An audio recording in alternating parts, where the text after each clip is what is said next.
పరిశుద్ధుల సమూహంతో విశ్వాసాలతో నిండి ఉండడం చాలా సంతోషం.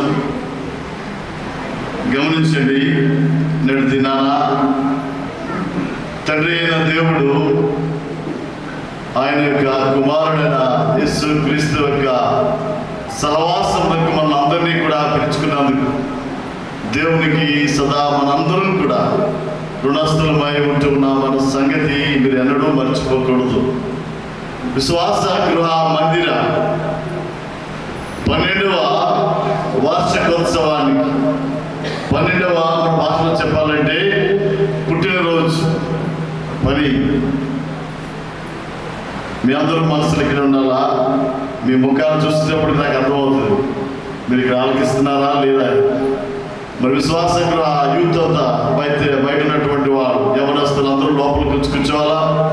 అజిత్ మిగతా బిడ్డలందరూ కూడా లోపలికి వచ్చి దయచేసి గమనించండి. ఫోటోగ్రాఫర్ తప్పించి అక్కడ మిగతా వాళ్ళందరూ కూడా దయచేసి లోపలికి వచ్చి కూర్చోవలసిందని మనం చేస్తున్నా. మంచిది. ఈ యొక్క 12వ వార్షికోత్సవానికి వచ్చిన మీ అందరికీ ప్రత్యేక ధన్యవాదాలు. మన మధ్యలో మంచి గాయకులు మరి జయరాజ్ గారు తూరు నుంచి వచ్చారు.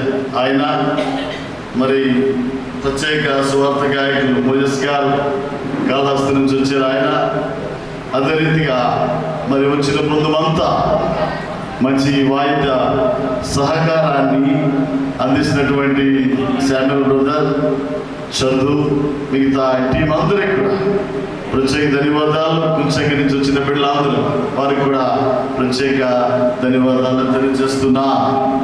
స్థానిక సంఘం తరపున మీ అందరికీ మేము ప్రేమతో ఆహ్వానాన్ని ఇస్తూ ఉన్నాం. లోపలికి కూర్చోండి. ఒకరు కుర్చీ లేనట్లయితే మరి యూత్ పిల్లలు కాస్త సహాయం చేసి కుర్చీలు వేయండి. మరి లోపలికి వచ్చి కూర్చోవలసిందని మనం చేస్తూ ఉన్నాం.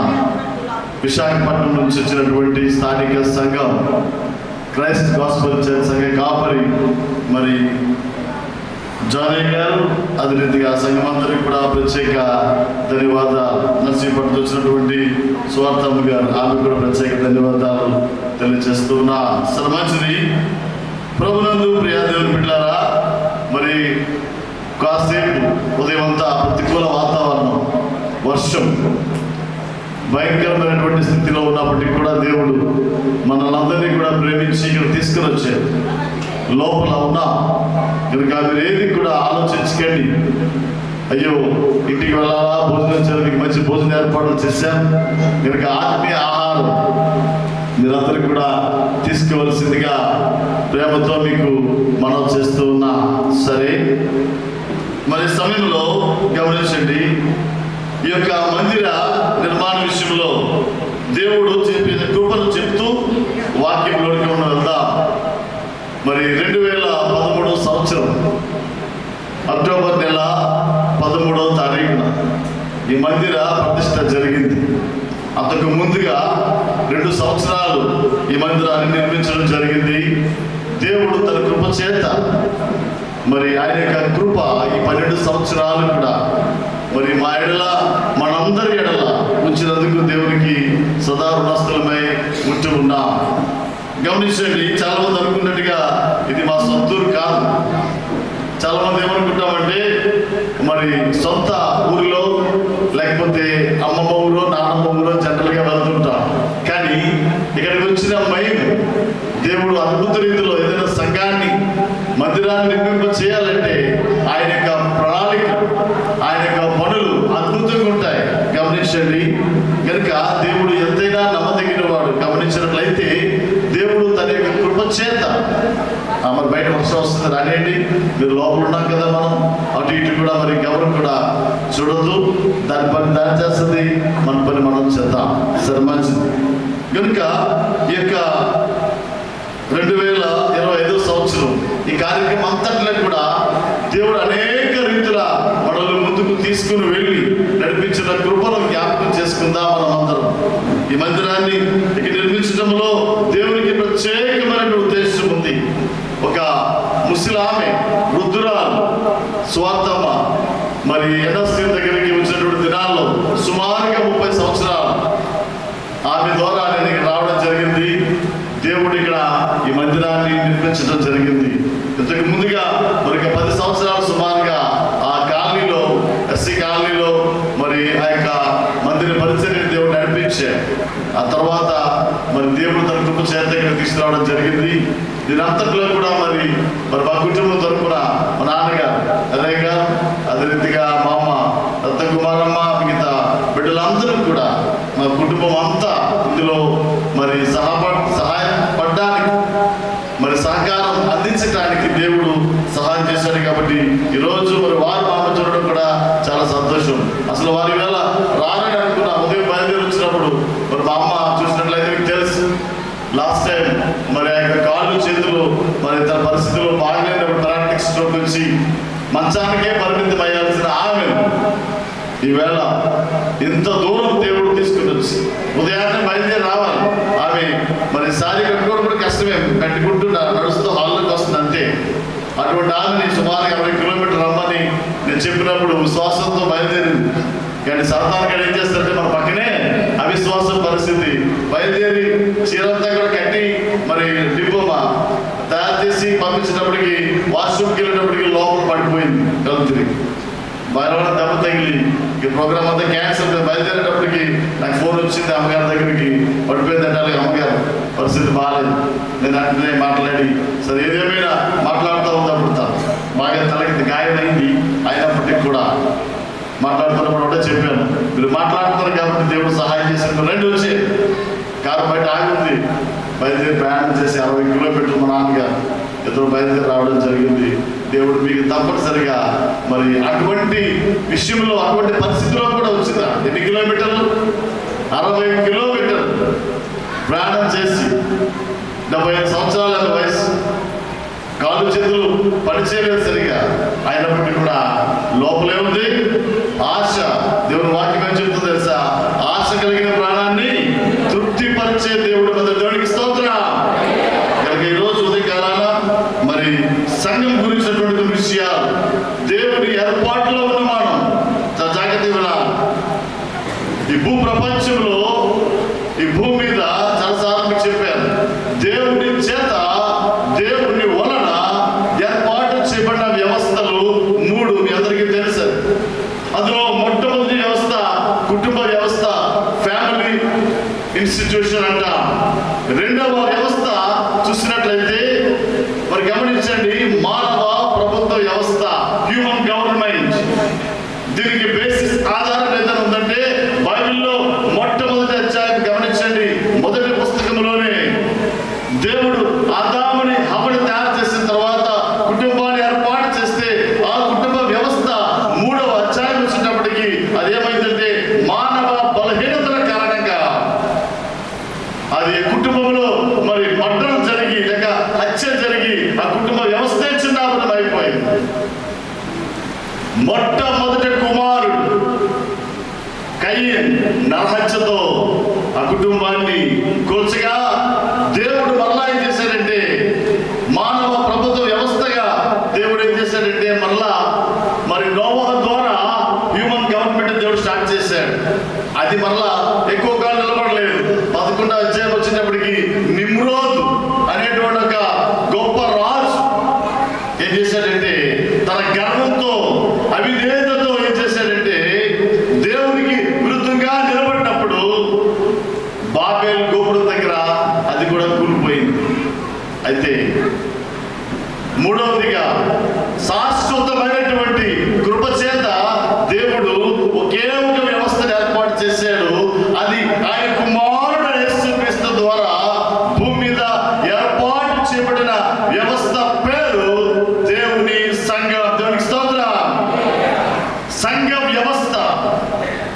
ఈరోజు నీవు నేను లోకము నుంచి ప్రత్యేకించబడి, లోకము నుంచి పిలువబడిన, పరిశుద్ధతతో దేవుని ఆత్మ చేత, దేవుని రక్తము చేత కడగబడిన నిన్ను నన్ను దేవుడు ఎందులోకి పిలుచుకున్నాడంటే అదే క్రైస్తవ సంఘ వ్యవస్థ. దేవునికి స్తోత్రం.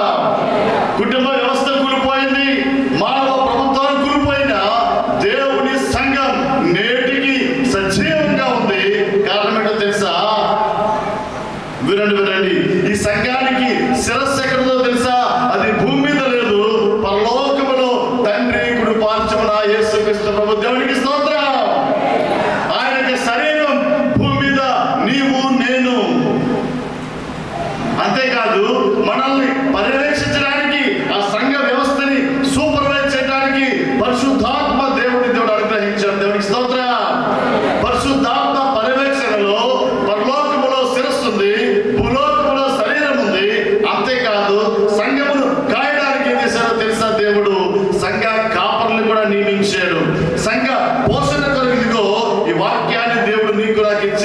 పోషిస్తూ ఉన్నాడు అన్న మాటలే మనకు పోషణ. దేవునికి స్తోత్రం. కనుక ప్రపంచంలో అనేక వ్యవస్థలు కూలిపోయాయి, కానీ కూలిపోనిది అనేక గవర్నమెంట్లు, అనేక రాజ్యాలు దేవుని క్రైస్తవ సంఘమునకు విరోధముగా లేచి వాటిని కూల్చాలని చూస్తాయి, కానీ రోమా ప్రభుత్వం చేయలేకపోయింది. యూదా మతం ఓడిపోయింది. రోమా ప్రభుత్వ చట్టాలు ఏమి చేయలేకపోయాయి. గ్రీకు జ్ఞానం దేవుని సంఘం ముందు నిలవలేకపోయిందంతే. కారణం ఏంటో తెలుసా? ఆయన కుమారుడైనటువంటి యేసుక్రీస్తు శిలువ రక్తము ద్వారా క్రైస్తవ సంఘాన్ని స్థాపించాడు. దేవునికి స్తోత్రం. రేపు ఈ భూమి మీద మనం కనబడేటువంటి ప్రతిదీ కూడా కనిపించకుండా పోతుంది. కేవలం నిలిచి ఉండేది దేవుని సంఘం మాత్రమే. హల్లెలూయా. ఆ సంఘమును గురించి ఈరోజు నీవు నేను కూడా కొన్ని విషయాలు ఆలోచిద్దాం. ఈరోజు ఆలోచన లేకుండా, దేవుని ప్రణాళిక లేకుండా ఈరోజు నువ్వు వచ్చి ఇక్కడ కూర్చోలేదు, నేను ఇక్కడ నిలబడి ప్రసంగం చేయడం లేదు. దేవుని ఏర్పాటు, దేవుని ప్రణాళిక, దేవుని ఒక ఉద్దేశం నీ పట్ల నా పట్ల ఉంది కాబట్టి ఇక్కడికి వచ్చాం. అయితే ఈరోజు నేను మాట్లాడబోయే గమనించండి, ఈ భూమి మీద సంఘం ఎప్పుడు కూడా పరిపూర్ణంగా మీకు కనిపించకపోతే అడగవచ్చయ్యా, సంఘాలలో కొట్లాటలు లేవా, సంఘాలలో అరమరికలు లేవా, సంఘం సంపూర్ణంగా ఉందంటే లేదు లేదు, సంఘములో అన్ని కనిపిస్తా ఉన్నాయి. ఉన్నా కూడా సంఘం కూల్చబడదు. కారణం ఏంటో తెలుసా? వినండి, చెప్తా, గమనించండి. మరి చార్లెస్ స్పర్జన్ అనేటువంటి దైవజనుడు ఉండేవాడు. వినండి జాగ్రత్తగా. ఆయనకు ప్రసంగాల ప్రభువు అని పేరు. ప్రిన్స్ ఆఫ్ ప్రీచర్స్ అంటాడు ఆయన. చాలా విస్తారమైన ప్రసంగాలు ఆయన చేశాడు. ఒకరోజు ఒక ఆయన వచ్చాడట ఆయన సంఘానికి, ఇంగ్లాండ్లో వచ్చి, అయ్యా మరి ప్రసంగం అయిపోయింది, సంఘస్థుల్ని పాస్టర్ గారు కలుసుకుంటుంటే ఆయన దగ్గరికి వచ్చాడు. బాబు నువ్వు కొత్తగా వచ్చినట్టు ఉన్నావు మా సంఘానికి. అవునండి, కొత్తగా వచ్చాను. అయ్యా నేను పని మీద వచ్చానండి, పని మీద తిరుగుతున్నాను అడిగాడంట. అయ్యగారితో, ఏనా ఏ పని మీద తిరుగుతున్నావు ఏంటంటే, నేను ఈ భూమి మీద పరిపూర్ణమైన సంఘం ఎక్కడైనా ఉందా, లోటు లేకుండా, లోపం లేకుండా సంపూర్ణమైన సంఘం ఎక్కడైనా ఉంటే ఆ సంఘం కోసం ఎదుగుతున్నానండి, ఈ ఆదివారం మీ సంఘానికి వచ్చాను అని చెప్పాడు ఆయనతో. అప్పుడు ఆయన అంటాడు, అయ్యా ఈ భూమి మీద నువ్వు ఎక్కడ ఎదిగినా సరే, వెతికినా పరిపూర్ణమైన సంఘం నీకు కనపడదు. ఏది కూడా పరిపూర్ణంగా ఉండదు. వెతుకు. ఒకవేళ అటువంటి సంఘం కనిపిస్తే నువ్వు అందులోకి వెళ్ళొద్దు, వెళ్తే ఆ సంఘం పాడైపోద్ది అని చెప్పాడు. మీకు అర్థమైంది పరిస్థితి. కనుక ఈ భూమి మీద ఏ సంఘం పరిపూర్ణంగా ఉండదు. ఆ మహిమలో యేసుక్రీస్తు రెండవ రాకడలో ఎత్తబడినప్పుడు భూమి మీద సంఘం ఆ మహిమలో ఆ పరిపూర్ణత మనం చూస్తాం. అంతవరకు మనలో లోటులు కనిపించవచ్చు, కనిపిస్తాయి కూడా. ఆయన కృప మనల్ని నడిపించును గాక. హల్లెలూయా. కాబట్టి ఎప్పుడు కూడా సంఘముల గురించి చౌకగా పారుగా మాట్లాడడం, కుప్పిగెంతులేయడం, అటువంటి పనులు ఎన్నడూ మనం చేయకూడదు. ఆ విషయాన్ని మనం గమనించాల్సిందని మీకు తెలియజేస్తాం. రండి ఒక సంఘం గురించి. అయితే ఒక మాదిరి సంఘం బైబిల్లో మనకు కనిపిస్తా ఉంది. చాలా సంఘాలు ఉన్నాయి. అందులో ఒక చిన్న బేబీ చర్చ్, ఒక యవ్వన సంఘం, 3 వారాల సంఘాన్ని ఈరోజు మనం చూద్దాం. అసలు ఆ సంఘం ఎలాగా స్థాపించబడింది, ఎవరి ద్వారా ఆ సంఘం నిర్మించబడింది, అసలు ఆ సంఘానికి ఆ పేరు ఎట్లా వచ్చింది అన్న సంగతి మనం చూద్దాం. మనందరికీ తెలుసు కదా, గ్రీకు సామ్రాజ్యానికి అధినేత ఎవరు చెప్పండి, చదువుకునే వాళ్ళు. గ్రీక్ ఇట్లా అర్థం కాదు, ఎక్కువ అడుగుతారు, మోడర్న్ కదా మీరు. గ్రీకు వీరుడు ఎవరు? నాగార్జున చెప్తున్నారు కదా. ఆ గ్రీక్ వీరుడు ఎవరు? అలెగ్జాండర్. ఇదిగో సుధీర్ చేయించాడు, గ్రీక్ వీరుడు సుధీర్. గమనించాడు. గ్రీక్ వీరుడు ఎవరు? ఇగో మన సామ్యుల్గా చెప్పారు, అలెగ్జాండర్ మహాచక్రవర్తి. వినండి జాగ్రత్తగా. ప్రపంచాన్ని జయించడానికి ముందుకొచ్చిన చక్రవర్తి అలెగ్జాండర్. ఆయన తండ్రి పేరు ఫిలిప్. గమనించండి.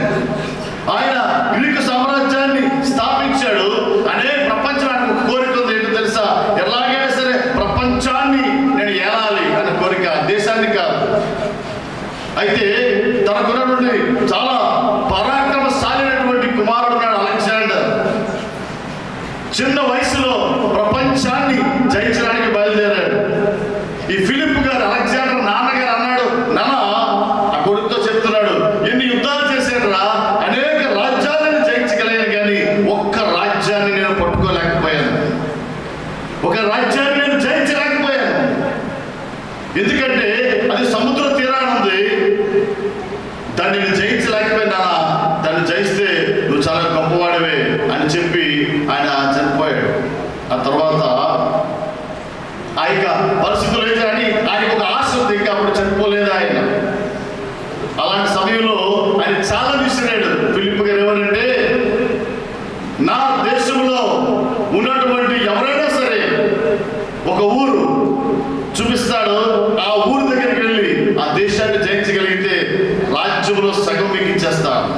చాలా ఓపెన్ చాలా చూసినప్పుడు ఫిలిప్ దగ్గర కెసాండర్ అనేటువంటి సైన్యాధిపతి ఉన్నాడు. ఆయన ముందుకు వచ్చాడు, అయ్యా రాజుగారు ఏ ఊరు చెప్పండి, అక్కడికి వెళ్ళిన ప్రాణాన్ని పరం పెట్టి జయిస్తానంటే ఒక ఊరి పేరు చెప్పాడు. దాని పేరు సాలోనికే అనేటువంటి ఊరి పేరు. ఏ పేరు అది? సాలోనికే. ఆ ఊరికి ప్రత్యేకత ఉంది.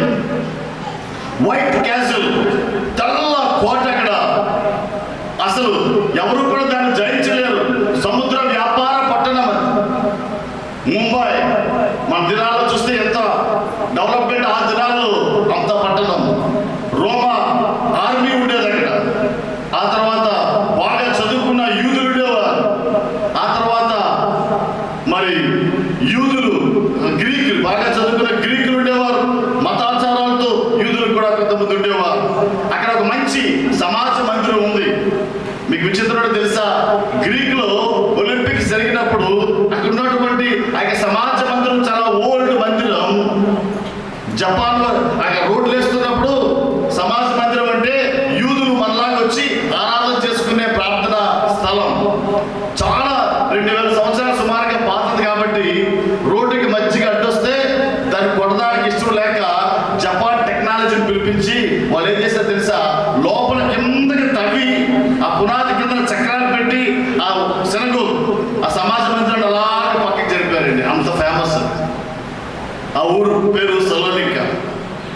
అయితే ఆ కెసాండర్ చెప్పాడు, నేను వెళ్తాను రాజుగారిని వెళ్ళి మొత్తానికి జయించి మరుసటి రోజు చెప్తున్నాను. తర్వాత కొంతకాలానికి రాజుగారు మీరు చెప్పిన ఆ ఊరు ఈరోజు లేదు, నేను జయించేశాను. రాజు ఆశ్చర్యపోయాడు. ఏ రాబోతే ఏం చేసామంటే ఈరోజు దేశం ప్రపంచంలో ఆ ఊరు లేదండి అన్నట్టే. అయ్యో దాన్ని ఏం చేసావు, కాల్చేసావా? కాల్చలేదు, జయించి దానికి పేరు మార్చేశాను అన్నాడు. ఏం పేరు మార్చావు అంటే ఆ ఊరు పేరు థెస్సలోనికా అనేటువంటి పేరు పెట్టాడు. ఏంటంటే థెస్సలోనికా ఎందుకు పెట్టాడు అంటే ఆ యొక్క ఫిలిప్కి ఒక కుమార్తె ఉంది, కూతురు. ఆ కుమార్తె పేరు థెస్సలోనికా. అలెగ్జాండర్ తనకి చెల్లి. అయితే కెసాండర్ ఏమంటున్నాడంటే అమ్మాయిని పెళ్లి చేసుకోవాలి కాబట్టి వచ్చి ఏం చెప్పాడంటే, అయ్యా ఆ రాజ్యాన్ని జయించే సిగ్గుపడతా ఉన్నాడు చెప్పడానికి. ఏం పేరు పెట్టావు అంటే థెస్సలోనికా. అంటే రాజుకి అర్థమైంది, సరే నా కోసం నువ్వు అంత కష్టపడ్డావు కాబట్టి ఆ పట్టణాన్ని సలోనికా నుంచి మార్చేసి థెస్సలోనికా అని పేరు పెట్టేసి ఆ రాజ్యాన్ని కెసాండర్కి ఇచ్చేశాడు. అదేంటి చరిత్ర. బైబిల్లో థెస్సలోనికా అనే పేరు ఎందుకు వచ్చిందంటే అక్కడ దాని చరిత్ర అది. రాజుగారు ఎంత కష్టపడి సంపాదించినటువంటి ఆ యొక్క ప్రాంతంలో యూదులు కొంతమంది ఉండేవారు. అసలు అక్కడికి సువార్త ఎందుకు వెళ్ళింది, బైబిల్లో ఎందుకు రాయబడి ఉందని చూసినట్లయితే అపోస్తలుడైన పౌలు గారు, జాగ్రత్త వినండి, 2వ మిషనరీ జర్నీలో యేసు ప్రభుని అంగీకరించిన తర్వాత ఆయన ఏం చేశారంటే అనేక ప్రాంతాలకు వెళ్ళి యేసుక్రీస్తు గురించి చెప్పడానికి వెళ్తున్నప్పుడు 2వ యాత్రలో ఒక ప్రాంతానికి వచ్చాడు. దెర్బే లుసాడ ప్రాంతానికి వచ్చినప్పుడు అక్కడ మన కుర్రోడు కనిపించాడు. ఆయన మహా అయితే 18-20 సంవత్సరాలు ఉంటాయి. వాళ్ళ అమ్మ ఆ కూటానికి వచ్చారు. పౌలు గారు ప్రసంగం చేస్తుంటే మాట్లాడాక, అయ్యారు నెక్స్ట్ వెళ్ళిపోతున్నారంటే వెళ్ళిపోతున్నానండి, అయ్యా అమ్మా నేనేం చేస్తానంటే ప్రపంచం అంతటా అక్కడ సువార్త చెప్పడానికి వచ్చానంటే అలా అన్నది, అయ్యారు మా కుర్రోడు ఉన్నాడండి తీసుకెళ్ళరాదు. ఎవరో కుర్రోడు పేరేంటి అంటే ఆ కుర్రోడి పేరు తిమోతి. మన తిమోతి, ఆ కుర్రోడి పేరేంటి తిమోతి. వాళ్ళ అమ్మ చెప్పింది, ముద్దు పేరుగా మేము టిమ్మి అని పిలుచుకుంటామండి, ఈ తిమోతిని తీసుకెళ్ళండి. అక్కడ చాలా బాగా అందరి చేత మంచి పేరు పొందినాడంట తిమోతి. చిన్నోడు, ఇక మన ఎవరస్తులు ఉన్నారు కదా కుర్రోళ్ళు, అలాగుండి వాళ్ళ అమ్మమ్మ కూడా వచ్చింది. బాబు చిన్నప్పటి నుంచి సెంటర్ స్కూల్కి వెళ్ళాడండి, కొద్ది గొప్ప దేవుడి గురించి తెలుసు. వాళ్ళ అమ్మ నేర్పింది. వాళ్ళ అమ్మమ్మ నేర్పితే సరే బాగా కనిపిస్తున్నా కూడా వస్తావా అంటే అయ్యారు రండి వస్తానండి. అట్లా తిమోతిని తీసుకుని వెళ్ళి ఇంకొక చాలా మంది పౌలు గారు వెనకాల ఒక డాక్టర్ గారు ఉన్నారు, ఆయన పేరు లూకా, ఆయన తీసుకున్నాడు. సేలస్ సిల్వార్ అంటాం, ఆయన పట్టుకుని స్వార్థ కోసం పరిచయకి బయలుదేరాడు. అటువంటి పరిస్థితుల్లో మాసిదోనియా ఊరికి వచ్చాడు. అక్కడి నుంచి ఆ యొక్క అంపి అపోస్తలుల కార్యాలు 17 అధ్యాయాలు ఉంటుంది, దశలోనిక ప్రాంతానికి వచ్చాడు. అక్కడ కొంతమంది యూదులు ఉన్నారు, వినండి జాగ్రత్తగా. ఆ యూదుల దగ్గర అర్థమైంది, యూదులందరికీ కూడా శనివారం అయితే ఎక్కడికి వెళ్తారు, సమాజ మందిరానికి వెళ్ళి ఆరాధన చేసుకుంటే ఆయన ఏం చేశారంటే బహుశా సాయంకాలం వస్తారు కదా అని చెప్పి నదీ తీరాన వీళ్ళ దగ్గర ఆగాడు. ఒక స్త్రీ వచ్చింది, చాలా మంది స్త్రీలు వచ్చారు, అతను మాట్లాడుతూ ఉన్నాడు. బాబు ఎక్కడి నుంచి వచ్చావు అని పౌలు గారిని అడిగితే పౌలు గారు అంటున్నాడు, మా ఫలానా ఊరు తార్సులో చదువుకున్నాను, నాకు దేవుడి గురించి బాగా తెలుసు. గమలీయేలు దగ్గర బైబిల్ ట్రైనింగ్ అయ్యా. అమ్మో అనగా అది మీరు పాస్టర్ గారు అయితే మా చర్చిలో వాక్యం చెప్పండి అన్నారు. వాక్యం చెప్పాడు ఆయన. ఒక వారం వాక్యం చెప్పేటప్పటికి అందరిలో ఆశ్చర్యం కలిగేది, చాలా బాగా చెప్పాడు. వాళ్ళు ఏమన్నారంటే 2వ వారం కూడా చెప్పండి అయ్య గారు అన్నారు. 2వ వారం వెళ్ళాడు. 3వ వారం కూడా చెప్పండి అన్నారు. 3వ వారం చెప్పిన తర్వాత ఆ ఊర్లో సగం మంది అపోస్తలుడైన పౌలు గారు వెనకాలకు వచ్చేసారు. ఏం చెప్పాడు స్వార్థ? అయ్యా మెస్సియా యేసు క్రీస్తు ప్రభు ఆయనే దేవుని కుమారుడు, ఆయన రాబోతున్నాడు అని చెప్పిన తర్వాత సస్పెన్స్ లో పెట్టి లాస్ట్ అడిగారు, ఎవరండి ఆ మెస్సియా అంటే ఎవరో కాదయ్యా, సాక్షాత్తు దేవుని కుమారుడు, ప్రవచనాల్లో ఉన్నటువంటి ఆయనే రాబోతున్నాడు అని చెప్పినప్పుడు మీరు సిలువేశారే, 3వ దినాలు లేచాడు ఆయనే అంటే చాలా కోపం వచ్చింది. కొంతమందికి తిరుగుబాటు చేశారు. మరి కొంతమంది ఆయన వెంబడి వచ్చేస్తే మిగతా వాళ్ళు రాళ్ళు రువ్వి కొట్టి చంపేద్దామని ప్లాన్ వేసినప్పుడు పౌలు గారిని ఆ గంపలో ఉంచి తీసుకెళ్ళి ఆ గోడ నుంచి దాటించేసి పంపించేశారు పౌలు గారిని. ఎక్కడి నుంచి? దశలోనికి నుంచి. మరి వెళ్ళిపోతూ అప్పుడు ఏం చేశాడంటే చెప్పాడు, నా తిమోతి నేను వచ్చేస్తాను, గురుగారు వెనకట్లా నువ్వు రావద్దని ఇక్కడ ఉండు, నన్ను చంపుతారా కాబట్టి నువ్వు ఇక్కడ నుండి 3 వారాలు ప్రకటించాను కదా, వాళ్ళ సంకేతం చూసి మంచి చెడ్డ నాకు చెప్పని ఆయన బయలుదేరిపోయి కొరింథీ పట్టణానికి వెళ్ళిపోయాడు. అక్కడ సంవత్సరంలో ఉండిపోయాడు. వాళ్ళు చెప్పాడు, కొన్ని రోజుల ఇక్కడ ఉండి మన వాక్యం చెప్పాం కదా, వాళ్ళు అనుకున్నారో చూడండి, మాట్లాడండి, వాళ్ళతో మాట్లాడి ఆ సంఘాన్ని స్థిరపరిచి వచ్చేట్రా బాబు అని చెప్పినప్పుడు అప్పుడు పౌలు గారి దగ్గరికి వచ్చాడు తిమోతి. ఒక పెద్ద రిపోర్ట్ తీసుకొని అడిగాడు, రాడా తిమోతి వెళ్ళాం కదా, వచ్చాక ప్రకటించాం కదా 3 వారాలు, ఎలాగున్నారా వాళ్ళు? డబ్బా గురుగారు ఏం చెప్పమంటారు? సూపర్ అండి, బ్రహ్మాండంగా తయారయ్యారు. ఎన్ని రోజులు పరిచర్య? Just 3 weeks. 3 వారాల పరిచర్యలో దశలోనిక సంఘం చాలా గొప్ప సంఘంగా మారిపోయింది. అయితే అని అంటున్నాడు, ఒకే ఒక ప్రాబ్లం ఉంది అయ్యగారు, వినండి ఎందుకు రాయాల్సి వచ్చింది పత్రిక అంటే ఏంట్రా అంటే, మీరు చెప్పారు కదా యేసుక్రీస్తు ప్రభు తిరిగి రాబోతున్నాడని, ఆ రాకడ కోసం వాళ్ళు ఎదురు చూస్తే ఏం చేస్తారు తెలుసా? పనికెళ్ళడం మానేస్తారు, చదువుకోవడం మానేస్తారు, ఉద్యోగం చేసిన ఉద్యోగం మానేస్తారు, పొలం పనికి వెళ్ళారు పొలం పని మానేస్తారు. అందరూ కలిసి బాగా భోజనం చేస్తున్నారు, అందరూ కలిసి ఒకే దగ్గర పట్టుకొని ఎదురు చూస్తున్నారు. ఎందుకంటే యేసు ప్రభు వచ్చేస్తారు కదా, ఇక మనం పని చేయక్కర్లేదని చెప్పి అంతా ఆగిపోయిందండి. అట్లాగా అయితే వాళ్ళ ఆలోచన తప్పు అని చెప్పి ఏదో పని చేద్దాం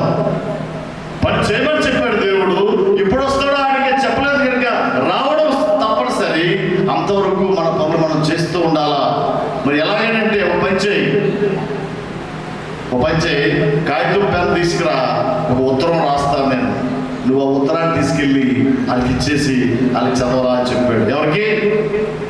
తిమోతి. అట్లాగా కొరింథీలో ఉన్నప్పుడు రాసిన ఉత్తరమే ఈరోజు బైబిల్లో ఈ దశలోనికే పత్రిక. దేవునికి స్తోత్రం. ఈ కథ ఆ ఉత్తరాన్ని రాసి ఏమన్నాడు తెలుసా? ఈ ఉత్తరం వెళ్ళి చదివినిపించు, ఆ జీవితాలు మారుతాయి. పరిశుద్ధాత్మ దేవుడు నడిపించిన ఉత్తరం కనుక 2-3 తలంపులు మీకు చెప్పి నేను ముగిస్తాను. పిల్లలు గమనించినంత వరకు ఆలకించాం. నా ప్రశ్న ఏంటో తెలుసా? ఎన్ని రోజులు స్వార్థ ప్రకటించాడండి అక్కడ పౌలు గారు? 3 వారాలు. నా సవాలు మనందరికంటే తెలుసా? 30 సంవత్సరాలుగా, 20 సంవత్సరాలుగా, 10 సంవత్సరాలుగా దేవుని వాక్యం వింటూ ఉన్నాం. మరి మన గురించి దేవుడు ఆ సాక్ష్యాన్ని చెప్పగలడా? 3 వారాల పరిచర్య, జస్ట్ బేబీ చర్చ్, చిన్న సంఘం. విధంగా చెప్పాలంటే చిన్న బచ్చా చర్చ్ అండి మన మాస్టర్ చెప్పాలంటే. అటువంటి సంఘంలో ఎన్ని లక్షణాలు ఉన్నాయో చూద్దాం ఈరోజు. దేవుడు అద్భుతంగా సంఘాన్ని ఎలా ఉపయోగించుకున్నాడు, ఎందుకని పౌలు గారు ఆ సంఘం పట్ల అంత ప్రేమ కనిపించాడో చూద్దాం. ఆ సంఘానికి లక్షణాలేంటి, దేవుని సంఘంలో కూడుకున్న నీకు నాకున్న లక్షణాలేంటి ఉదయకాల సమయంలో చూద్దాం. మొట్టమొదట వచనం చూద్దాం. చదవండి. దశలోనికి రాసిన పత్రిక 1వ అధ్యాయం 1వ వచనం. తొందరగా వెళ్దాం. తండ్రి అయిన దేవుని యందును ప్రభువైన యేసు క్రీస్తునందును ఉన్న దశలోనికే సంఘానికి పౌలు తిమోతి శుభమని చెప్పారు. చాలా ఆలకించాడు. జాగ్రత్తగా వినండి మాటలు. నేటి సంఘాల్లో అమ్మా చాలా జాగ్రత్తగా ఉన్నారు. ఈరోజు చాలా సంఘాలు బయలుదేరాయి. ఆ రోజుల్లో కూడా అటువంటి పరిస్థితులు వచ్చాయి. అందరూ యేసుబాబే, యేసయ్య అని చెప్తూ ఉన్నారు. భయంకర విషయం ఏంటంటే తెలుసా? ఈ సంఘం ఎటువంటి సంఘం అంటే తండ్రి అయిన దేవుని యందు ఉంది, కుమారుడైన యేసు క్రీస్తునందు కూడా ఉంది, పరిశుద్ధాత్మ సహకారంతో రాయబడిందంటే త్రిత్వాన్ని నమ్మే సంఘం దశలోనిక సంఘం. నేటి దినాల్లో వినండి, చాలా మంది మీ దగ్గరికి వస్తూ ఉంటారు. యెహోవా దేవుడే దేవుడు, యేసు క్రీస్తు దేవుడు కాడు అని చెప్పేటువంటి యెహోవా సాక్షులు వస్తూ ఉంటారు మన దగ్గరికి. చర్చ్ ఆఫ్ క్రైస్ట్, యేసు క్రీస్తు ఒక్కడే దేవుడు, తండ్రి కుమారుడు ఆ విధంగా లేదు, పరిశుద్ధాత్ముడు లేరుడు చెప్పేవాళ్ళు చాలా మంది ఉన్నారు. దేవుని వాక్యానుసారమైన సంఘాలు కావు, దుర్బోధలవి. ఇక్కడ ఏం రాస్తాడా? ఈ దశలోనిక సంఘానికి తండ్రి అయిన దేవుడిని నమ్మారు, తండ్రి ఆ యొక్క కుమారుడైన యేసు క్రీస్తు సమానం. తండ్రి కుమార పరిశుద్ధాత్మలు ఏకరీతిగా ఉన్నటువంటి ఆ యొక్క సంఘాన్ని వాళ్ళు విశ్వసించారు. ఈరోజు ఎవరైనా మనల్ని దగ్గరికి వచ్చి మనకు చెప్తే తండ్రి కుమారుడు పరిశుద్ధాత్మ ఒకే ఒక దేవుడు, 3 వ్యక్తులుగా మనకి ప్రత్యక్షపరుచుకున్నాడు. ఈ విషయాన్ని మనం తెలుసుకోవాలి. సరే, మంచిది. 2వ విషయం, అక్కడ వాళ్ళందరినీ కూడా అభినందిస్తున్నాడు. ఏమనంటే విశ్వాసంతో కూడిన మీ పని, ప్రేమతో కూడిన మీ ప్రయాస ప్రభువైన యేసు క్రీస్తునందలి నిరీక్షణతో కూడిన ఓర్పును. చాలు. అక్కడ సంఘంలో ఒక లక్షణం కనిపిస్తూ ఉందండి. వినండి. అయ్యారు వినాలా? అయ్యా స్టీఫెన్ గారు ఎక్కడికి వెళ్ళిపోయి దశలోనిక సంఘానికి వెళ్ళిపోయాడు. కొంచెం లేపండి బాబు. వచ్చాడు ఆయన దగ్గరికి. అది ఇక్కడికి ఉండాలి, మిల్పాక్లో ఉండాలా? దశలోనిక సంఘానికి వెళ్ళిపోదు, వినాలంతే. సరే, ఆలకించాడు. గమనించండి, ఆ సంఘానికి ఒక లక్షణం ఉందట. మొట్టమొదటిగా ఆ సంఘం చాలా శక్తివంతమైన సంఘం అంట. ఏంటి ఆ సంఘం అంటే? ఆ సంఘంలో వినండి 3 కనిపిస్తూ ఉన్నాయి. ఆ సంఘంలో 3 కనిపిస్తూ ఉన్నాయి. నెంబర్ 1 విశ్వాసం కనిపిస్తూ ఉంది. నెంబర్ 2 ప్రేమ కనిపిస్తుంది. నెంబర్ 3 నిరీక్షణ. ఏంటండి ఈ 3 కనిపిస్తున్నాయి ఏంటి? మాది చాలా పెద్ద హైదరాబాద్ లో లక్షల మంది వస్తారండి మా సంఘానికి. డిజిటల్ స్క్రీన్ ఉంది మా సంఘంలో, మంచి మ్యూజిక్ పార్టీ ఉంది. అంతేకాదు కొత్త సంఘాలు ఈరోజు లైట్లు, డిజిటల్ లైట్లు, ఎల్ఈడి లైట్లు, స్మోకు చర్చిలో ఏముంది? పొగలు వస్తున్నాయి. సంఘంలో స్టార్ట్ చేయగానే టక్ బ్లాక్ అవుట్ చేసేసి పొగ బుష్ వస్తుంది. అబ్బా గమనించు, వాటి గురించి కాదు దేవుడు చెప్పింది. సంఘంలో ఉండాల్సింది 3 అని చెప్పాడు. ఏంటంటే విశ్వాసం, ప్రేమ, నిరీక్షణ. ఎందుకు ఉండాలి? జాగ్రత్తగానండి. మన సంఘం పేరేంటి చెప్పండి అమ్మా? పిశాచుల గృహం. ఎవరు చెప్తారు విశ్వాసం? నేను అలాగే జరిగింది మొన్న. అంటే మన వాళ్ళు భలే పలుకుతాం. ఆ పలుకు జాగ్రత్తగా నాకు ఉండకపోతే నిన్నగా మొన్న మన రూపా ప్రదానం చేస్తున్నాం. వినండి. ప్రదానం చేస్తుంటే సామాన్లు అన్నీ తెచ్చారు. ప్రధానం పాదింది కదా, అక్కడ నిలబడి ఏం తెచ్చారమ్మా చెప్పండి చెప్తాను. అక్కడ గంట పాలని వచ్చారు. వస్తే అవన్నీ తీసుకొస్తే ఒక ఐటమ్ తీసుకొచ్చారు. ఒక ఆవిడ నీ పేరు చెప్పు, ఇదేమో చెప్పమ్మా అంటే ఆ పేరు చెప్పింది. ఏ స్వరమ్మో లేదేమో చెప్పింది. ఏం తెచ్చామంటే ఫీట్ అండి అంటుంది. ఏమంటుంది? ఫీట్ మళ్ళీ అందుకు ముందు 2 పనులు లేవు. ఫీట్. అప్పుడు తర్వాత అర్థమైంది. పక్కవాడు చెప్పింది స్వీట్ అండి. స్వీట్కి వచ్చిన బాటిల్ ఫీట్. అట్లా మీరు విశ్వాసం కూడా చెప్పండి అమ్మా అంటే మన చచ్చిపోయారు. సరే చెప్పు రాజులమ్మా. మళ్ళీ పిశాచమా? విశ్వాస గృహం, హౌస్ ఆఫ్ ఫెయిత్. దేవుడి సంఘములో ఉండాల్సిందట. నువ్వు డబ్బులు ఉండకపోయినా, ఏమున్నా లేకపోయినా సంఘంలో ఉండాల్సినవి 3. ఆ 3 తరగా ఎఫెక్ట్ కూడా చెప్తాను. మొదటిది విశ్వాసం, రెండోది ప్రేమ, 3 ఎందుకంటే 3 మిగతా ఎందుకు కాదు. మంచి మా సంఘంలో మంచి పాస్టర్ గారు ఉండాలండి. మా సంఘంలో మంచి వాయిద్యాలు వాయించేవాళ్ళు మా సంఘం ఉండాలి, మంచిదే. కానీ సంఘంలో రేపు ఎత్తబడే సంఘంలో ఉండాల్సిందే తెలుసా? నంబర్ 1 విశ్వాసం మన గత జీవితానికి సూచన. ప్రేమ వర్తమానంలో ఉండాలి. నిరీక్షణ భవిష్యత్తును సూచిస్తా ఉంది. ఎందుకు విశ్వాసం తెలుసా? వినండి. 1 కొరింథీ 13వ అధ్యాయం చివరి వచ్చిన అందరూ తీయండి. కొరింథీయులకు రాసిన మొదటి పత్రిక 13వ అధ్యాయం చివరి వచ్చిన చూడండి. బైబిల్ చూడండి. 1 కొరింథీ 13 చివరి ఏం రాసిందా? కాగా విశ్వాసం, నిరీక్షణ, ప్రేమ ఈ 3 నిలుస్తాయట. వీటిలో శ్రేష్టమైంది దేవుని స్తోత్రం. ఇప్పుడు జాగ్రత్త. నువ్వు ఏ సంఘానికి వెళ్ళు, ఏ మందిరంలో నీ మెంబర్షిప్ ఉన్నా, ఈ ప్రపంచంలో నిలబడేవి తెలుసా? అన్ని గతించిపోయినా. ఏమంటున్నాడు అక్కడ పౌలు గారు? ఏం నిలుస్తాయమ్మా? విశ్వాసం, ప్రేమ, నిరీక్షణ. ఈ 3 నిలుస్తాయి. మిగతా ఏవి కూడా నిలబడవు. నిలబడేవి, నిలిచేవి మన సంఘంలో ఉంటే మన సంఘం కూడా నిలుచుదు కాగా దేవునికి స్తోత్రం. అనిచ్చే జీవంలో గమనిద్దాం. విశ్వాసం, నిరీక్షణ, ప్రేమ, నిరీక్షణ. విశ్వాసం బయట కనిపిస్తుందా? వినండి. ఎవరైనా దగ్గరికి వచ్చి ఎలా ఉంటుంది విశ్వాసం? అమ్మా మేము బజార్కి వెళ్ళాం, బాబు మాకు ఒక 10 కేజీలు బస్తా కావాలంటే వీరరాజు చెప్తా ఉన్నాడు. ఏం చేశాడు? 10 కేజీలు కొలిసాడు, ఇచ్చాడు కదా. నెయ్యి కావాలి 1/2 కేజీ అంటే 1/2 కేజీ కొలిసిస్తారు. అదే ప్రపంచంలో మీకు ఎక్కడైనా సరే సజీవ్ అడిగేమనుకుందాం, బాబు ఓ 1/2 కేజీ విశ్వాసం ఇవ్వండి, దొరుకుతుందా? చెప్పండి అమ్మా. 1/2 కేజీ విశ్వాసం కావాలి, చదువు దొరుకుతుందా?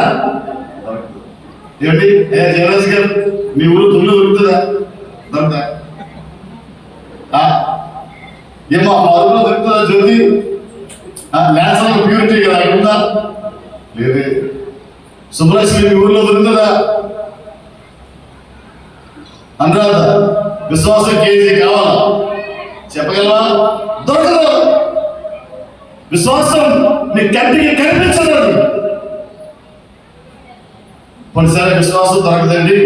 మరొక మాట చెప్పండి, చాలాసార్లు బేరాలు ఆడతాం కదా, ధర మంచి ఎంత బాబు 600, మరో మాట చెప్పు అంటే అర్థం ఏంటి? బేరం ఏంటి? అలాగే మనం విశ్వాసం దొరకదన్నాం, సరే జాని వచ్చాడు, పోలేమ్మా నేను విశ్వాసం దొరకదన్నా కదా, కొన్ని ప్రేమలు 2 కేజీలు ఇవ్వగలరా? అపరా లేదు అబ్బో తెలిసి ముందు తెలిసింది అబ్బా ఎక్కడ దొరకదంట. రమణ దొరుకుతుందా? ప్రేమ దొరకదు, బజార్లో పొందామంటే విశ్వాసం దొరకదు. పోన్లే సరే ఇదంతా ఉంది కానీ సామ్యం దగ్గర అడుగుతాం, బాబు చాలా చర్చలకు వెళ్తున్నాం కదా, ఓ పని చేయి, ఓ 4 కేజీల నిరీక్షణ కావాలి తీసుకురా అని సాయంత్రం అడుగుతాం. అందుకనే అప్పుడు అన్నారా లేదు, వెంటనే సూపర్వైజ్ అయ్యా నిరీక్షణ ఉందండి మా దగ్గర 4 ఏళ్ళు నిరీక్షణ అని చెప్పి సూర్యప్రకాశ్ ఆ తర్వాత ఇంకారు లోపల వచ్చాను, సూర్యప్రకాశ్ ఇంకారు గ్రేస్ ఇదిగో నిరీక్షణ పేరు రాదు అంతే. అలాగైతే ప్రేమ పేరు పెట్టుకుంటున్నాడు, మా ఆఫీసులో పనిచేస్తారు ప్రేమరాజ్, అది ప్రేమరాజ్. నువ్వు లోపల ఏమలేదు, విశ్వాసరావు పేరు బాగుంటుంది, లోపల ఏముండదు. ఎందుకు తెలుసా? బైబిల్లో చాలా చక్కగా చెప్తున్నాను, అదృశ్యమైనవి నిత్యములు, దృశ్యమైనవి అనిత్యాలు. దేవునికి స్తోత్రం. కంటికి కనిపించేది నిత్యము నిలిచేది. విశ్వాసం, ప్రేమ, నిరీక్షణ మన కంటికి కనిపించవు, నువ్వు కొలవలేవు, బట్ అవి ఎప్పటికీ నిలిచిందేవి. నేను చెప్పట్లేదు, బైబిల్ గ్రంథంలో రాస్తుంది అదృశ్యమైనవి నిత్యములు, దృశ్యమైనవి. అయితే మరి విశ్వాసాన్ని ఎలా ఎలా బయటకు కనిపెట్టాలి? విశ్వాసాన్ని ఎలా చూపించాలి బయట అంటే దశలోనికి సంఘం దగ్గరికి వెళ్తాం. అయ్యా మేము మిరుపాకి సంఘం నుంచి వచ్చామండి, ఎవరు పంపిద్దాం మాట్లాడటానికంటే సన్యాసం పంపిద్దాం. ఎవరిని? సన్యాసం పునాదేశది కాబట్టి ఏం బాబు వచ్చారా చక్కగా వెళ్ళి అక్కడికి మాట్లాడుతుంది, బాబా ఎక్కడి నుంచి వచ్చావు? అలాంటి మిరుపాకి నుంచి. ఏంటమ్మా మీ సంఘంలో చాలా విశ్వాసం ఉందట, బైబిల్లో రాశాడు, ఆ విశ్వాసాన్ని చూపించు అంటే ఆ దశలోనికి సంఘం అంటది అవునా? అయితే చూడు, విశ్వాసముతో కూడిన మీ పని. దేవునికి స్తోత్రం. లోపల విశ్వాసం ఉంటే బయటికి పని కనిపించే జాడి అడుగుతున్నాడు లేదు, మీ సంఘంలో ప్రేమతో రాయింది, ఇలాగా ప్రేమతో కూడిన ప్రయాస.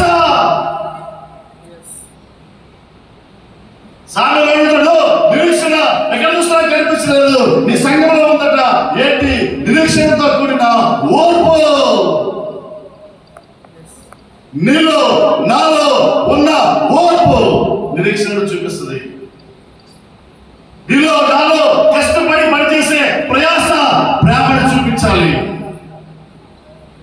నీలో నాలో చేసే పని విశ్వాసాన్ని తెలపాలి. దేవునికి స్తోత్రం. అంతే తప్ప ఈరోజు స్విచ్ చేస్తే లైట్ వెలుగుతుంది. ఇందులో గొప్పతనం స్విచ్లో కాదు, పవర్ లోపల ఉంది కాబట్టి లైట్ వెలిగింది. విశ్వాసంతో కూడిన పని కనిపించాలి సంఘంలో, ప్రేమతో కూడిన ప్రయాస కనిపించాలి, నిరీక్షణతో కూడిన ఓర్పు కనిపించాలా. అప్పుడే శక్తివంతమైన సంఘం. దేవునికి స్తోత్రం. 3 చిన్న సంఘం దశలోనిక సంఘం. పౌలు అంటాడు, బాయ్ ఈ సంఘంలో విశ్వాసంతో కూడిన పని ఉంది, ప్రేమతో కూడిన ప్రయాస ఉంది, నిరీక్షణతో కూడిన ఓర్పు ఉంది. ఎట్లా? గొప్ప ఉపద్రవం అందు. మీకు అర్థం కావాలని చెప్తున్నా. విశ్వాసంతో కూడిన పనులను చెప్తాను, విశ్వాసం లేకుండా చేసే పనులను కూడా చెప్తాను. షడ్రక్ మెషక్ అబేద్నెగో దానియేలు దగ్గరికి అదిగో శాసనం వచ్చింది. ఎవరైనా విశ్వాసంలో ఉంటే నెక్స్ట్ 30 రోజులు ఎవరు కూడా తన దేవుణ్ణి ఆరాధించకూడదు. 90 అడుగుల విగ్రహం అక్కడికి వచ్చి మొక్కాల. మొక్కకపోతే ఏం చేస్తాం? అగ్నిగుండంలో పడేస్తాం. అందరి దగ్గరికి వెళ్ళి మొక్కేశారు. ఎందుకంటే బయటకి విశ్వాసాలు చెప్పుకుంటారు కూడా మొక్కేశారు. మిగిలిన వాళ్ళు ఎవరయ్యా అంటే ముగ్గురు మొక్కలేదు. ఎవరు మొక్కలేదు? వచ్చారు ముగ్గురు. ఎందుకు మొక్కలేదు?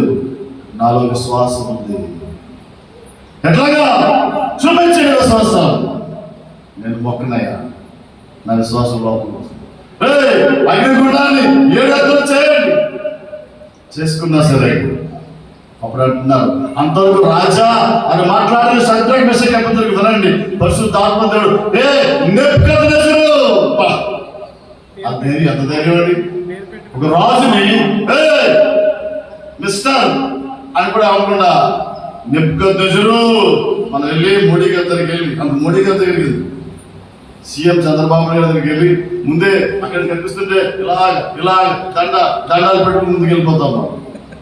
ఎవరైనా సరే చంద్రబాబు నాయుడు అంటారుగా, అంత గట్టి ఉండాలా అనగలరా? అనలే కదా. కానీ అలా అంటున్నారు. పక్కన అగ్నిగుండం కనిపిస్తుంది. అక్కడ ఏమంటారు? నెబుకద్నెజర్ అంటే గట్స్. లోపల ఎంత ధైర్యం ఉందండి? లోపల ఏముంది? విశ్వాసం ఉంది. బయటికి పని కనిపిస్తుంది. నా దేవుడు రక్షించడానికి మా దేవుడు సమర్థుడు. ఒక్కవేళ రక్షించకపోయినా సరే నీ బ్రతుకు మాత్రమేమో. కాబట్టి ఇది మా ఛాలెంజ్. రాజు ముఖం వికారం అయిపోయింది. అరే విశ్వాసం అంటే ఇలా కూడా బయటికి పని కనిపిస్తా ఉంది. తీసుకెళ్ళి వేసేవాడు అంతే. తీసుకెళ్ళి వేసేసినా సరే మళ్ళాడదు కదా, బాబు వద్దునాయన, బతుకుంటే బఠానీలు అమ్ముకుని బతుకుతారు కానీ విశ్వాసం వద్దు, నాకు ఏది వద్దు. లేదు పడేస్తే 4వ వ్యక్తిగా వాళ్ళ మధ్యలో తిరుగుతున్నాడు మనిషి. చెప్పండి దేవుడు ముగ్గురితో పాటు 4వ వ్యక్తిగా. దట్ ఈస్ విశ్వాసంతో కూడిన పని. విశ్వాసంగా మనం బయటికి విశ్వాసాన్ని ఎప్పుడు చూపిస్తామో తెలుసా? మన పని విశ్వాసంతో కూడిందై ఉండాలి. ఎందుకని విశ్వాసంతో లేకపోతే ఏమవుతుందో తెలుసా? రోమపత్రిక ఎంత చూద్దాం. విశ్వాసంతో లేని పనులు మనం చేస్తే రోమపత్రిక అందరూ తీయడం 6వ అధ్యాయం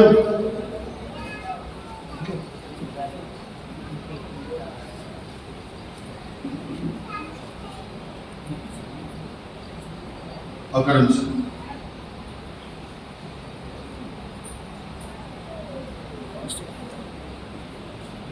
The work of faith. విశ్వాసంలో ఉన్నట్టు పని బయటికి కనిపించాం. వినండి. ఈరోజు క్రైస్తవ సంఘాలలో ఏముందంటే విశ్వాసం లేకుండా పనులు చేయటం. ఆ రోజుల్లో కూడా పౌలు గారు విశ్వాసం పడిస్తే మాట్లాడతారు, అయిపోతే ముగిస్తారు, 10 నిమిషాలు ముగిద్దా.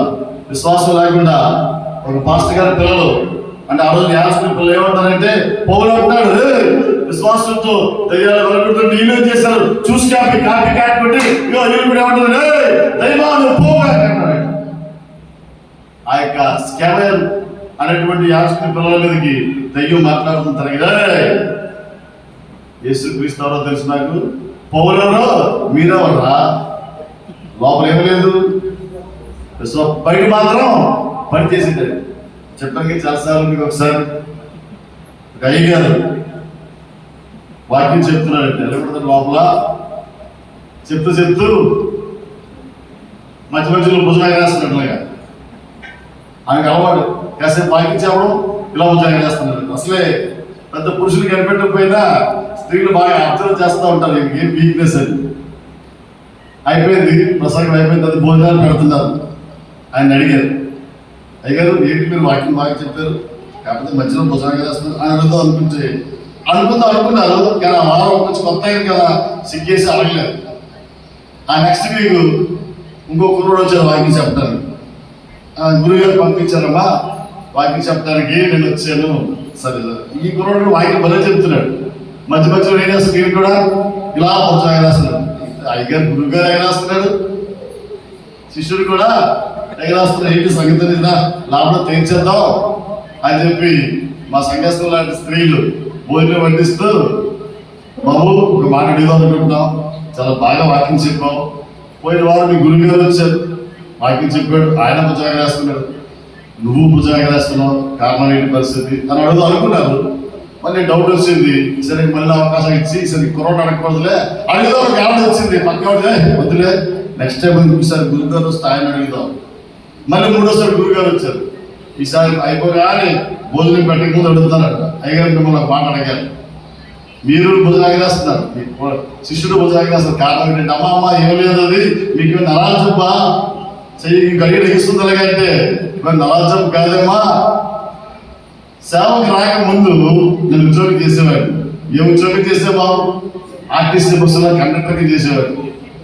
ఏం చేశారంట, డబ్బు సంఖ్యలో తగిలించుకునేవాళ్ళం. గడియలకే డబ్బు సంఖ్య జారిపోతుంటే ఏం చేస్తారు? కండక్టర్ చూస్తారు మీరు ఎప్పుడైనా చెప్పలు వచ్చింది, జబ్బు ఇలా ఎగరేస్తుంది, లేదు డబ్బులు లేకపోతే బ్యాగ్ ఇలా అంటారంట. అద్భుతంగా అలాగా 20 ఏళ్ళు అదే సర్వీస్ కదా, ఆటోమేటిక్ గా బ్యాగ్ ఉన్నా లేకపోయినా సరే ఇలాగా ఎగరడం అలవాటు అయిపోయింది. సేవలోకి వచ్చే కూడా ఏం చేస్తున్నారు లేదు, ఆటోమేటిక్ తెలియకుండా ఎగిరిపోతాము చెయ్యాలి. అట్లాగా మరి మీ శిష్యులకి ఎగరేస్తున్నారు ఏంటంటే, ఆయన అన్ని నాలాగా కాకపోతాడు కాబట్టి నేను ఎగరేస్తున్నాను, ఆయన ఎగరేస్తున్నాడు. ఆయన కూడా అంటే లోపల ఏమీ లేదు, విశ్వాసం లేదు, పని మాత్రం బయటికి సేమ్ డిటో. అలాంటి పనులు నో. వెంటనే తెలియని చేసేసా అది పని లొంగ చేస్తే పారిపోయారు. విశ్వాసం లేకుండా పని చేస్తే పాపం. ప్రేమతో కూడిన ప్రయాస ఎలా తెలుసా? లోపల ప్రేమ ఉంటే ప్రయాస బయటికి కనిపించాలి. ఎక్కడుంది? అమ్మా కాసేపు కొట్టడం తల్లి, ప్రార్థన అయిపోయిన తర్వాత ఆ పాత్రలు కడగాలి, లేవని అమ్మో లేదు పారిపోవాలా? ఏది ప్రయాస? ప్రయాస గురించి ఒక మాట చెప్తాను కదండి, టైం అయినా సరే వినాలి. ఈరోజు టీవీలో మీరు ఎప్పుడు చూసారా, సడన్ గా పెద్ద లావు గుండెలు లంగోడాలు కట్టుకొని ఫైటింగ్ చేస్తుంటారు. ఇప్పుడు చూసారు సుమోలు అంటారు, చాలా లావు ఉండి పెద్ద జుట్టుండి బట్టలేమో మీద చిన్న గోచిలాంటి కట్టుకొని ఫైటింగ్ ఆడుతుంటారు. ఆ దీవి సుమోటో దీవి అంటారు. ఆ దీవిలోకి సువార్త చెప్పడానికి అని వినండి. 1950 సంవత్సరంలో వినండి, ప్రేమతో కూడా ప్రయాసాలకు చెప్తారు. మన పాలిటెక్నిక్ చదువుతున్న కుర్రోళ్ళు, మన జైపాల్ లాంటి కుర్రోళ్ళు, మన పని లేకపోతే ఐజాక్ ఇలాంటి కుర్రోళ్ళు అప్పుడే పాలిటెక్నిక్ కంప్లీట్ చేసి దేవుడి రక్షణ పొందిన తర్వాత దేవుని దగ్గర వాళ్ళు ఏమనుకుంటారంటే, ఆ దీవుల్లో ఎవరు సువార్త చెప్పలేదురా, అడవి జాతి మనుషులు అక్కడికి వెళ్దామని చెప్పి బయలుదేరి వెళ్ళారు. వినండి జాగ్రత్తగా. పెళ్ళిళ్ళు చేసుకున్నారు వారు, భార్యతో కలిసి ఆ ఊరికి వెళ్ళే ముందు నది ఉంటుంది. ఎవరు ఆయన వెళ్ళడానికి చంపేస్తారు, నరమాంస భక్షకులు. ఆ నది యువతల సంవత్సరం పాటు ఉండి అలాగా హెలికాప్టర్ తీసుకుని వెళ్ళి మీదకి వెళ్ళి చాక్లెట్లు, అగ్గిపెట్లు, పళ్ళు, పలహారాలు మీద చేసేవారు వాళ్ళ దగ్గరికి. మళ్ళీ జమ్మని వచ్చేవారు. ఇలా తీసుకొని తిని అట్లా ఉంటే సంవత్సరం అయిపోయిన తర్వాత ఏమనుకున్నారంటే, పర్లేదు ఇంకా డైరెక్ట్గా వెళ్ళిపోదామని చెప్పి ఎయిర్క్రాఫ్ట్ నడిపించుకుని దిగారండి. వినండి, దిగిన 5-6 గంటల్లో 5గురిని కూడా చంపేసి తినేసారు నరమాంస పక్షి. తెలిసింది భార్యలకి. అందులో ఒక ఆమె గర్భవతిగా ఉన్నారు. అతి కష్టం మీద ఆ దీవికి వెళ్ళారు. ఎముకలు దొరికాయి, అవి తీసుకొచ్చి సమాధి చేసేసి వచ్చారు. విచిత్రం తెలుసా? వినండి. ఎవరైతే ఆ ఎముకలను నడిపించాడో ఆయన పేరు మ్యాట్ సైంట్. అప్పుడు తన నాన్న చచ్చిపోయాడు. అప్పుడు ఆ కుర్రాడికి 8 ఏళ్ళు. కొన్ని రోజుల తర్వాత ఎవరైతే అక్కడ చచ్చిపోయాడో వాళ్ళకి ఆ హక్కు ఉంది. ఆమె వేరే దేశంలో సువార్త చేస్తా ఉంటే తెలిసింది, తమ్ముడిని అడిజాతి మనుషులు చంపుకొని తినేశారని. అక్క అంటుంది వెనక్కి వచ్చేసి ఆ మిషన్ ఫీల్డ్ దగ్గరికి వెళ్ళి అడుగుతుంది, అయ్యా నేను వాళ్ళకి సువార్త చెప్తానని చెప్పి ఆవిడ వచ్చింది. నీకేదో పిచ్చా, మీ తమ్ముడిని పట్టుకొని కాల్చుకొని తినేశారు వాళ్ళు. వాడికి వెళ్తావా అంటే ఇంకొక ఆమె వచ్చింది, ఎలియట్. ఆమె భర్త కూడా చచ్చిపోయాడు, తినేశారు. ఆమె అంటుంది నేను వెళ్తాను. ఎంత చెప్పినా వినకపోతే సంవత్సరం తర్వాత వాళ్ళిద్దరు ఆడవాళ్ళని పంపించారు. ఇవి ఏం చేశారంటే అవతల పక్కుంటూ అక్కడ ఒక అమ్మాయితో పరిచయం ఏర్పరచుకొని మొత్తానికి 4 సంవత్సరాల్లో ప్రార్థన చేసి అక్కడ తీసుకొచ్చి సంఘాన్ని కట్టించారు. దేవునికి స్తోత్రం. అయితే విచిత్రం ఏంటంటే అక్కడ నాట్ సైడ్ ఎవరో చచ్చిపోయాడు. ఆ అమ్మ అంటుంది, నాన్న నువ్వు పని చేయాలి. ఎవరికి ఆ కొడుకున్నాడు, వాడు ఎదిగాడు 10-12 ఏళ్ళు వస్తే నువ్వు అది తీసుకుంటా, నువ్వు ఎప్పుడు కూడా నాకు మాట ఇవ్వాలి. ఆ ఊరిలో ఎందుకు అంత బాగా తొందరగా కట్టగలిగారంటే ఆ ఊరు నాయకుడు, ఆయన పేరు మంకాయే అనేటువంటి వ్యక్తి. ఆయన చెప్పాడు ఏమనంటే ఆయన అంగీకరించాడు. ఊరిలో అందరూ నమ్ముకున్నారు దేవుడు. నరమాంస భక్షకులు వీళ్ళ నాన్నని చప్పుకొని తినేస్తున్నాడు. నమ్ముకున్న తర్వాత చెప్పింది ఆంటీ, నాన్న మేనల్లుడు అవుతాడు, పొరపాటును కూడా నువ్వు ఆయన్ని నుండి మాట్లాడకూడదు. మీ నాన్న ఎలా చచ్చిపోయాడు అడగకూడదు, మీ నాన్నని ఎవరు చంపేశారో నువ్వు అడగకూడదు. సరే మాట ఇచ్చాడు. పెరిగి అక్కడ అయిన తర్వాత 5 సంవత్సరాలకి ఆమె జబ్బు వచ్చి చచ్చిపోయింది. అలా మేనత్త తను ఒక్కడే ఉన్నాడు, పరిచయం చేయాలి. కొన్ని రోజుల తర్వాత మాట ఇచ్చాడు, ఆవిడ చచ్చిపోయింది కదా, ఆ ప్రమాణాలన్నీ పోయాయని చెప్పి ఒకసారి ఆయన అడుగుతున్నాడు. అప్పుడు ఆయన అంటున్నాడు, కొడుకుని తీసుకుని వచ్చి అతను చూసి, బాబు తనకు తెలుసు వీళ్ళ నాన్న నేను చదువుకుని తిరిగిసారని. ఏమన్నా తెలుసా, నన్ను డాడీ అని పిలుస్తావా, నాన్న అని పిలుస్తావా అడుగుతున్నాడు. ఇది తెలియదు కదా. ఏమన్నాడంటే సరే పిలుస్తాను నాన్న నాన్న నాన్న అని పిలుస్తా ఉన్నాడు. తెలీదు వీళ్ళు నాన్న తెంపు పిలిచినాడు. ఒకరోజు అలా అత్త చనిపోయిన తర్వాత అడుగుతున్నాడు, పాపా పాపా మనకి మా నాన్నని ఎవరు చెప్పేశారు, మా నాన్నని తినేసింది ఎవరు, ఎవరు చచ్చిపోయాడు మా నాన్న అంటే కళ్ళపడి ఏడుస్తా ఉన్నాడు. మనకి కౌగిలించుకున్నాడు. ఎంత ఏడుస్తా ఉన్నాడు, ఏడుస్తూ నాన్న ఏం చెప్పమంటావు, పర్లేదు పాపా చెప్పు నేనేమనుకోను, నేనేం అనలే, చెప్పు ఎవరైతే కళ్ళు తుడుచుకొని ఏడుపుకెళ్తున్నా అంటున్నాడు. నా సైతు చెప్తున్నాడు, ఇదిగో ఈ చేతులే మీ నాన్నని చంపేసి, ఈ నోరు మీ నాన్నని తినేసే. ఎలా ఉండదు కొడుక్కి? ఆలోచించి ఒకసారి. ఆ మాట విన్నా కూడా ఏమాత్రం చరించలేదు. చివరికి ఏమన్నాడో తెలుసా, నువ్వు వచ్చి మా ముందు మాకు పాస్టర్గా ఉండకూడదు, మీ అత్తమ్మ చనిపోయింది. ఇంకోటి దేవుడు మా నాన్న చంపేశాడు నీతో, నాకు స్నేహమా అనలేదు. అక్కడే పనిచేసి వాడికి పాస్టర్గా పనిచేసి ఏ నాయకుడు అన్ని నాయకుడు అయితే ఆ నాన్నని చంపేశాడు, ఆయన్ని పాస్టర్గా పెట్టాడు కదా. ముసలైపోయిన తర్వాత వచ్చేసాడు. ఆయనకి 94 సంవత్సరాలు వచ్చాయి. చివరిగా రాశాడు ఉత్తరం, ఒక్కసారి మిమ్మల్ని చూడాలని ఉంది. తిరిగి చూస్తే మనవాళ్ళు అందరూ కలిపి 34 మంది ఫ్లైట్ వేసుకుని అక్కడికి వెళ్ళారు. కూర్చోబెట్టి ప్రభాత సంస్కారంలో రొట్టె తీసుకుని వచ్చి తిన్నగా తీసుకుని వెళ్ళి అతను ఎవరైతే నాన్న చంపుకుని తినేసాడో వాళ్ళ దగ్గరికి వెళ్ళి ఇస్తా ఉన్నారు. ఆ చెయ్యిని చూసినప్పుడు గుర్తుకొచ్చింది, ఈ చెయ్యి మా నాన్నని చంపేసి చెయ్యి, ఈ నోరు మా నాన్నని తినేసిన నోరు. కానీ అక్కడే పనిచేసి ప్రభువును ప్రకటించారు, ప్రేమతో కూడిన ప్రయాస. చెప్పడం పెడతారు. ఎక్కడి నుంచి వచ్చింది? ఇంకా చెప్పేది కథ కాదు, ఇంటర్వ్యూ చేసి అడిగారు. ఆయన చచ్చిపోయాడు 94 సంవత్సరాల తర్వాత. ఆయన చనిపోతే ఇంటర్వ్యూ చేసి అడుగుతున్నారు, ఎక్కడి నుంచి వచ్చిందో ఇంకా ప్రేమ అంటే ఎవరో తెలుసా, నా యేసయ్య దగ్గర నుంచి వచ్చింది.